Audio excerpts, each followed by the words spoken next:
नमस्कार साथियों, स्वागत है आप सभी का इकोनॉमिक्स इनसाइट्स पर। मैं हूं निखिल वर्मा और आप हमारे साथ में हैं इकोनॉमिक्स का एक बहुत ही बेहतरीन टॉपिक पढ़ने के लिए। दोस्तों, आज का जो सेशन होने वाला है उस सेशन में मैं आपको ये बताऊंगा कि जैसे कोई फर्म है वो दो प्रोडक्ट का निर्माण कर रही है, दो प्रोडक्ट का प्रोडक्शन कर रही है, तो उसकी कई सारी यानी प्रोडक्शन की पॉसिबिलिटीज़ कई सारी थी। तो यानी इस दौरान यानी जब प्रोडक्शन की पॉसिबिलिटीज़ कई सारे हैं तो फर्म को ये डिटरमाइन करना बहुत ज़्यादा डिफिकल्ट हो जाता है कि किस प्रोडक्ट को कितनी मात्रा में प्रोड्यूस करे और किस संभावना को वो चूज करे। यानी कहने का मतलब है कि वो किस प्रोडक्शन को करे, जिस प्रोडक्शन को करने पर वो मार्केट में अगर उसको सेल आउट करे तो उसको मैक्सिमम बेनिफिट हो। भाई कोई फर्म है, अगर उसके प्रोडक्शन की कई सारी पॉसिबिलिटीज़ हैं तो वो जाहिर सी बात है वो उसके सामने चैलेंज आ जाता है कि हम किस प्रोडक्ट को कितनी मात्रा में प्रोडक्शन करें।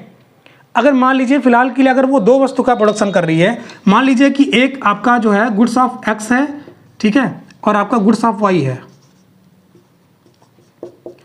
अगर मान लीजिए कि ये दो पदार्थ कोई फर्म बना रही है तो उसके सामने ये चैलेंज होता है कि कितनी मात्रा में हम एक्स जो पदार्थ है उसको बनाएं और कितनी मात्रा में हम जो वाई पदार्थ है इसको बनाएं।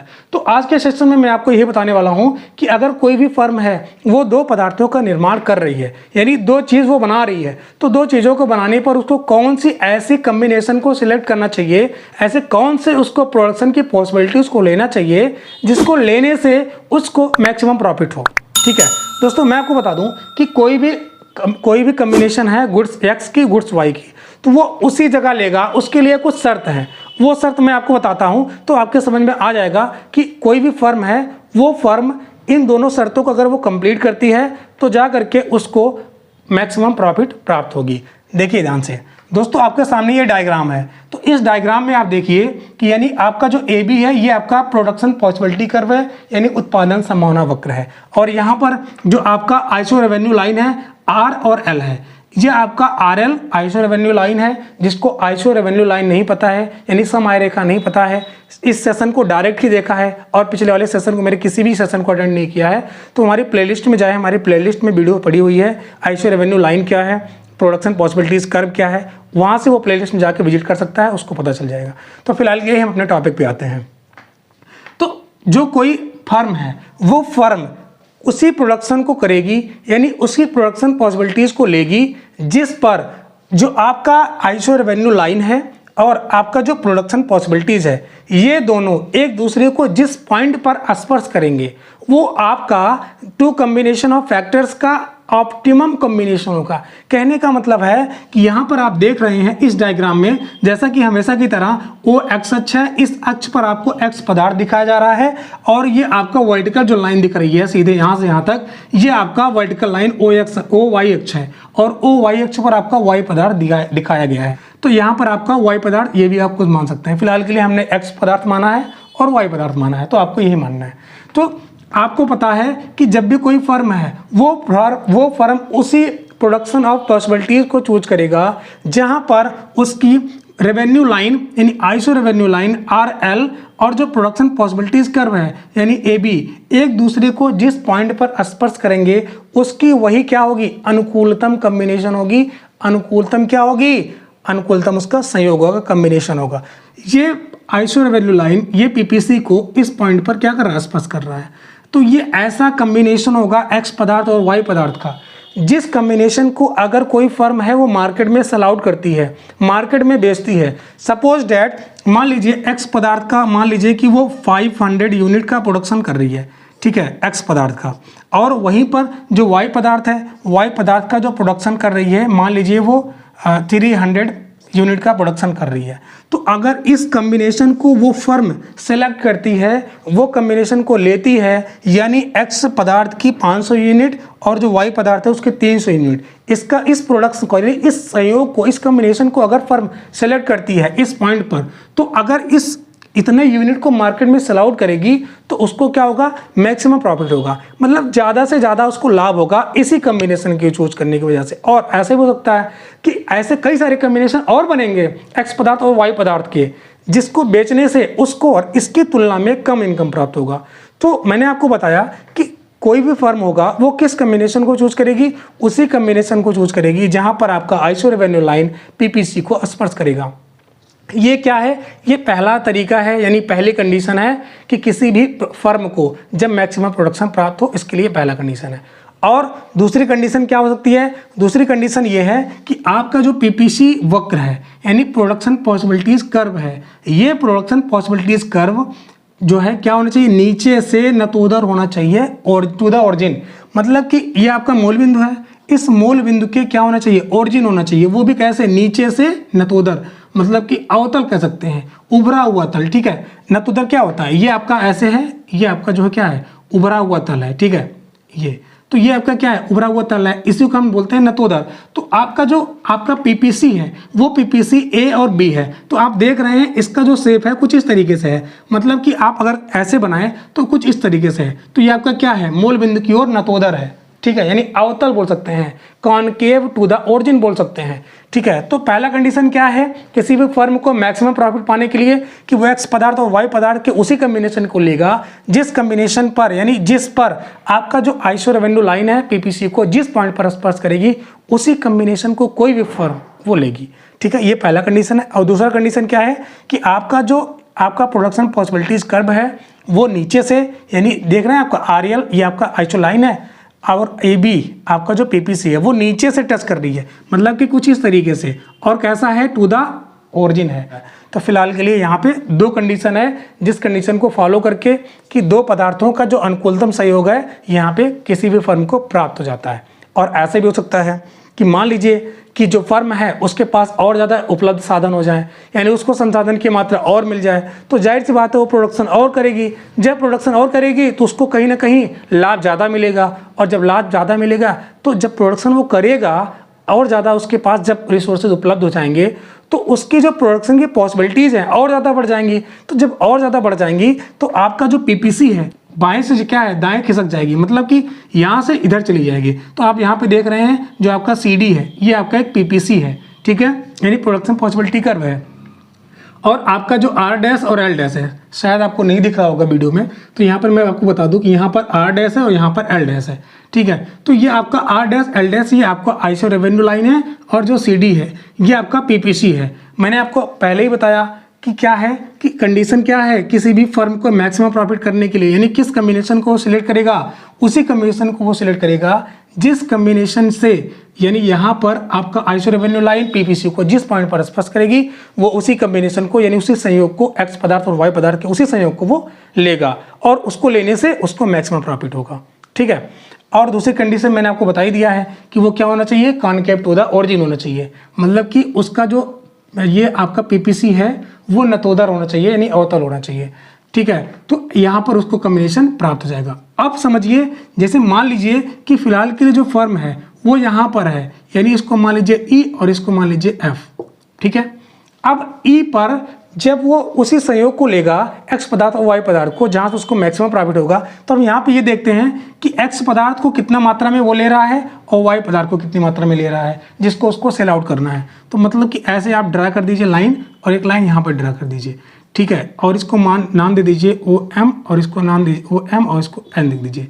तो कहने का मतलब है कि इस पॉइंट पर जो फर्म है वो एक्स पदार्थ की ON क्वांटिटी को और जो वाई पदार्थ है वाई पदार्थ की OM क्वांटिटी को ले करके अगर उसको मार्केट में बेचेगा, मार्केट में उसको अगर सेल आउट करेगा, तो उसको क्या होगा, मैक्सिमम प्रॉफिट होगी, यानी ज़्यादा से ज़्यादा उसको इनकम प्राप्त होगी। अब मान लीजिए रिसोर्सेज बढ़ गई, रिसोर्सेज बढ़ने पर उसका जो पीपीसी है और आइसो रेवेन्यू लाइन है वो बाएं से दाएं खिसक गई, यानी यहाँ पर बन गई। ठीक है, जब यहाँ पर बन जाएगी तो उसका कम्बिनेशन चेंज हो जाएगा। मतलब कहने का है कि जहाँ पर आपका आइसो रेवेन्यू लाइन पीपीसी को स्पर्श करेगा वहीं पर आपका मैक्सिमम कम्बिनेशन या ऑप्टिमम कम्बिनेशन दो पदार्थों का हो जाएगा।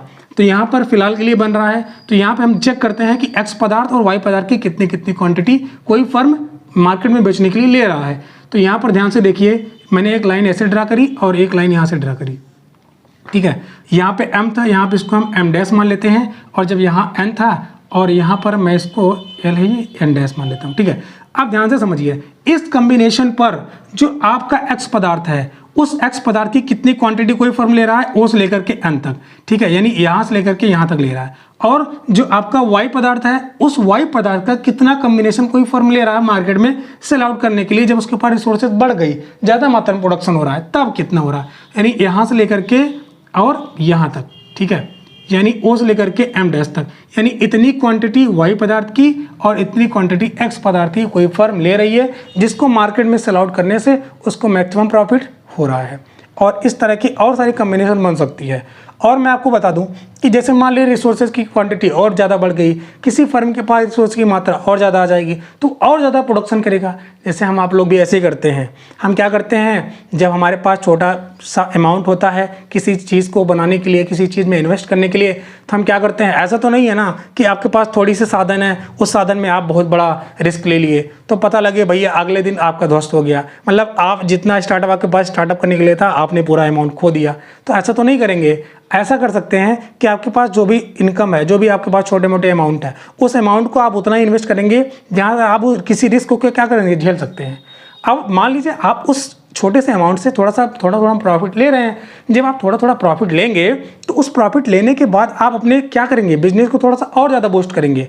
जब और ज़्यादा बूस्ट करेंगे तो जाहिर सी बात है प्रोडक्शन बढ़ेगी। जब प्रोडक्शन बढ़ेगी इस तरीके से आपका जो इनकम है यानी आपका जो प्रॉफिट है वो भी बढ़ेगा। तो इस तरीके से सिलसिलेवार तरीके से आपका प्रोडक्शन भी बढ़ता चला जाएगा और एक टाइम आप भी क्या कर सकते हैं, एक यूनिकॉर्न खड़ी कर सकते हैं। ठीक है, तो कोई बड़ी बात नहीं होती, इंसान के हाथ में सब कुछ होता है। अगर इंसान कोई भी काम को सोच ले करने के लिए तो वो अगर डेडिकेट है उस काम के प्रति और उसको लगन से कर सकता है, तल्लीनता से कर रहा है, मतलब कहने का है कि अपने काम पर वो फोकस्ड है, तो वो उस काम को बहुत ही बेहतरीन तरीके से, बहुत ही सरलता से और कम टाइम में कर सकता है। इसीलिए इंसान को कहा जाता है, कोई भी व्यक्ति है उसके लिए कहा जाता है कि आप किसी भी काम को लगन से करिए और कंसिस्टेंटली चलिए। मतलब कि आप ऐसा नहीं है कि एक दिन बहुत ज़्यादा मेहनत कर दिए, फिर दूसरे दिन आप थोड़ा सा सोचे कि रेस्ट कर लेते हैं, फिर आप तीसरे दिन फिर सोचे कि मैंने कल रेस्ट किया था और आज ज़्यादा काम कर देते हैं। तो इस तरीके से आपका जो क्रम है, आपका जो ऑर्डर है, मतलब कि बिगड़ जाता है। एक प्रकार से आप कह सकते हैं कि आपका जो आइडिया है, ये आइडिया कहीं ना कहीं फेल होते हुए नज़र आता है।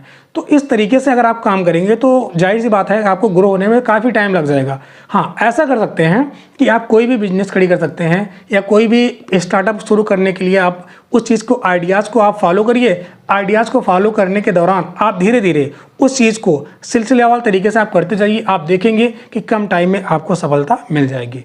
तो कोई बड़ी बात नहीं होती, डीमोटिवेट होने की ज़रूरत नहीं है। बस आप अपने काम पर फोकस रहिए, अपने काम को निरंतर तरीके से आप करते रहिए, तो जाहिर सी बात है आपको अपनी मंजिल, आपको आपकी मंजिल जरूर प्राप्त हो जाएगी। ठीक है, फिलहाल के लिए हम अपने टॉपिक पे आते हैं। तो मैंने आपको इतना बताया कि जैसे जैसे आपके पास रिसोर्सेज मात्रा बढ़ती जाएगी, फर्म प्रोडक्शन बढ़ाती जाएगी, और जैसे जैसे प्रोडक्शन बढ़ता जाएगा तो उसको लाभ की आशंकाएं बढ़ती जाएंगी। तो लाभ की आशंका जहां होती है वहां प्रोडक्शन ज़्यादा बढ़ता है। ठीक है, क्योंकि प्रॉफिट से ही आप अपने बिजनेस को ग्रो कर सकते हैं। ठीक है, तो ये आपका क्या है, दो पदार्थों का अनुकूलतम सहयोग है। मैंने आपको बता दिया है कि अगर कोई भी टू प्रोडक्ट है, उस प्रोडक्ट का किस कम्बिनेशन कोई फर्म वो सिलेक्ट करती है। ठीक है, आई होप आपको समझ में आ गया होगा कि कितनी पदार्थ एक्स की लेनी चाहिए, कितने पदार्थ वाई की लेनी चाहिए, और उनका कम्बिनेशन लेकर के मार्केट में अगर सेल आउट करेंगे तो उनको अच्छा खासा बेनिफिट होता है, यानी मैक्सिमम प्रॉफिट होता है। और मैं आपको एक चीज़ बता दूं, समझने वाली बात तो है, अगर मान लीजिए कि ये जो ई पॉइंट, अगर ई पॉइंट के कोई भी फर्म नहीं सिलेक्ट किया होता तो क्या होता, समझिए। जैसे मान लीजिए कि अगर ई पॉइंट को वो कोई नहीं चुनता, यहाँ पे चुन लेता, यहाँ पे चुन लेता, कहीं भी चुन लेता, तो इसका जो इनकम हो रहा है ना, इसका जो प्रॉफिट हो रहा है, तो कहीं ना कहीं ऊपर और नीचे सेलेक्ट करने से, यानी ऊपर और नीचे कोई भी कम्बिनेशन अगर वो लेता है इसकी तुलना में, तो वो उसको, यानी यहाँ इनकम जो ज़्यादा मिल रही है उसकी तुलना में ऊपर नीचे कहीं भी कम्बिनेशन लेने से उसको इनकम कम होती। वैसे ठीक यहाँ पे भी होता है। ठीक है, अब हम समझते हैं कि जैसे मान लीजिए कि ये आपका ई है, ये एफ है, इस तरह के और सारे कम्बिनेशन बन सकते हैं इन दो प्रोडक्ट्स के। तो अगर मान लीजिए इस तरह के कम्बिनेशन बनते हैं और मैंने इसको एक डॉटेड लाइन से दिखा दिया ऐसे, ठीक है, एक डॉटेड लाइन से मैंने इसे दिखा दिया, तो ये जो डॉटेड लाइन बनता हुआ नजर आ रहा है इसको हम बोलते हैं उत्पादन विस्तार पथ। कहने का मतलब है कि कोई भी फर्म है वो फर्म हमेशा उसी पॉइंट को, यानी उसी कम्बिनेशन को चूज करेगी जिस कम्बिनेशन से उसको मैक्सिमम प्रॉफिट होगी। और मैक्सिमम प्रॉफिट कहाँ होगी, जहाँ पर आपका आइसो रेवेन्यू लाइन पीपीसी को स्पर्श करेगी, और दूसरी कंडीशन जहाँ पर आपका पीपीसी नीचे की तरफ क्या होना चाहिए, कॉनकेव टू द ओरिजिन, यानी नीचे की तरफ कैसा होना चाहिए, नतोदर होना चाहिए। ठीक है, और इसको हम बोलते हैं उत्पादन विस्तार पद, क्योंकि कोई भी कम्बिनेशन हो, कोई भी फर्म है, वो फर्म हमेशा इसी लाइन से होते हुए अपने प्रोडक्शन में इंक्रीज करती है, यानी अपने प्रोडक्ट को और एक्स प्रोडक्ट और वाई प्रोडक्ट को जो बना रही है उसको इन्हीं पॉइंटों से होते हुए वो प्रोडक्शन की मात्रा को और ज़्यादा बढ़ाता है। रेवेन्यू लाइन का जो स्लोप है और जो आपका ई पॉइंट है, इस पर जो आपका रूपांतरण की सीमांत दर है वो दोनों एक दूसरे के इक्वल होते हैं। आपका रेवेन्यू लाइन है, इसका जो स्लोप होता है वो होता है पी ऑफ एक्स और पी अपॉन वाई। ठीक है, यानी पी ऑफ एक्स और पी ऑफ वाई का जो अनुपात होता है ये होता है आपका रेवेन्यू लाइन का स्लोप, और जो आपका marginal rate of transformation of X Y होता है तो ये इसके इक्वल में हो जाता है, मतलब MRTXY। ठीक है, ये आपका इस पॉइंट पर यानी ई पॉइंट पर एफ पॉइंट पर जहाँ भी कोई भी फर्म है वो फर्म दो पदार्थों के किस कम्बिनेशन को वो ले रहा है उस कम्बिनेशन पर यानी इस पॉइंट पर आपका जो आइसो रेवेन्यू लाइन है इसका जो स्लोप होता है रूपांतरण की सीमांत दर के इक्वल होता है। ठीक है, क्या आई होप आपको सेशन अच्छा लगा होगा।